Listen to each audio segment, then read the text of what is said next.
தமிழகத்தில் குட்கா, கஞ்சா போன்ற போதைப் பொருட்களின் நடமாட்டத்தை அதிகரித்து இளைஞர்களை போதைக்கு அடிமையாக திமுக மாற்றியுள்ளது என்று அதிமுக செய்தி தொடர்பாளர் கல்யாணசுந்தரம் குற்றம் சாட்டினார்.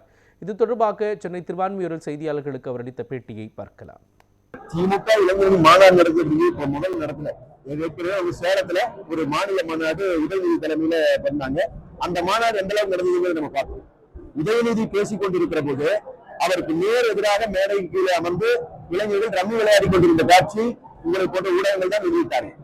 அவ்வளவு கேவலமாக இளைஞர்களை அரசியல்படுத்த முடியாத அளவுக்கு, இன்னும் சொல்ல போனால் இளைஞர்கள் தரங்களில் இன்றைக்கு கஞ்சா பொருட்களை கொடுத்து போதை ஒரு புழக்கம் மிகுந்த மாநிலமாக தமிழ்நாட்டை மாற்றி இருக்கிறார்கள்.